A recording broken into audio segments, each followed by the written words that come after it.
এই মুহূৰ্তত ৰাজ্যৰ লাখ লাখ কৰ্মচাৰীৰ বাবে জনাব বিচাৰিছো গুৰুত্বপূৰ্ণ খবৰ। এবাৰ কৰ্মচাৰীসকলৰ ট্ৰেন্সফাৰ পোষ্টিঙক লৈ নতুন নিৰ্দেশনা আহিছে। ট্ৰেন্সফাৰ পোষ্টিঙক লৈ নতুন নিয়ম প্ৰযোজ্য হ'ব। সবিশেষ খবৰৰ বাবে ভিডিঅ'টো প্ৰথমৰ পৰা শেষলৈকে চাই থাকিব। সমগ্ৰ শিক্ষাৰ প্ৰকল্প সঞ্চালকক এই নিৰ্দেশনা দিয়া হৈছে। জিলাৰ ভিতৰতে পদ সৃষ্টি, শিক্ষকৰ বদলিৰ দায়িত্ব এতিয়াৰ পৰা বিদ্যালয়সমূহৰ পৰিদৰ্শকক দিয়া হৈছে। 31 মাৰ্চৰ ভিতৰত দিব লাগিব প্ৰতিবেদন। এতিয়াৰ পৰা এখন জিলাৰ বিদ্যালয়সমূহৰ পৰিদৰ্শকেই সৃষ্টি কৰিব পাৰিব শিক্ষকৰ পদ।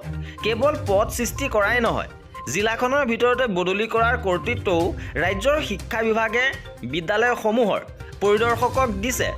শিক্ষা সেতু এপত থকা তথ্যৰ ভিত্তিতে বিদ্যালয়সমূহৰ পৰিদৰ্শকে বিদ্যালয়ৰ শিক্ষক আৰু শিক্ষাৰ্থীৰ অনুপাত পৰ্যবেক্ষণ কৰি চাই যিখন বিদ্যালয়ত শিক্ষকৰ প্ৰয়োজন আছে তালৈ শিক্ষক বেছি থকা বিদ্যালয়ৰ পৰা বদলি কৰি আনিব লাগিব আৰু শিক্ষকক সেই নিৰ্দিষ্ট বিদ্যালয়খনলৈ বদলি কৰিব। ইতিমধ্যে ৰাজ্যৰ সমগ্ৰ শিক্ষা বিভাগৰ প্ৰকল্প সঞ্চালকে প্ৰতিখন জিলাৰ বিদ্যালয়সমূহৰ পৰিদৰ্শকক আৰু জিলা প্ৰাথমিক শিক্ষা বিষয়ালৈ এই সম্পৰ্কত নিৰ্দেশনা জাৰি কৰিছে।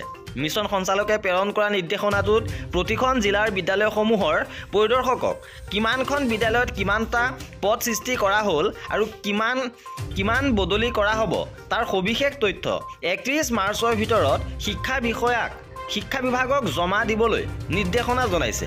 এই নিৰ্দেশৰ পৰাই এই কথা স্পষ্ট হৈ পৰিল যে অদূৰ ভৱিষ্যতে ৰাজ্যৰ বিদ্যালয়সমূহত নতুনকৈ শিক্ষক নিযুক্তি দিয়া নহ'ব আৰু শিক্ষকৰ বদলীকৰণ এখন জিলাৰ বিদ্যালয়সমূহৰ মাজতেই হ'ব।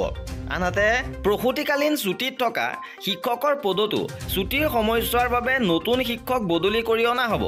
অৱশ্যে এই সকলো নিৰ্ভৰ কৰিব বিদ্যালয়সমূহৰ শিক্ষাৰ্থীৰ অনুপাতৰ ওপৰত, অৰ্থাৎ শিক্ষক কৰ্মচাৰীসকলৰ নিজৰ জিলাৰ ভিতৰতেই বদলি কৰা হ'ব আৰু এই বদলিৰ দায়িত্ব এতিয়াৰ পৰা বিদ্যালয়সমূহৰ পৰিদৰ্শকক দিয়া হৈছে।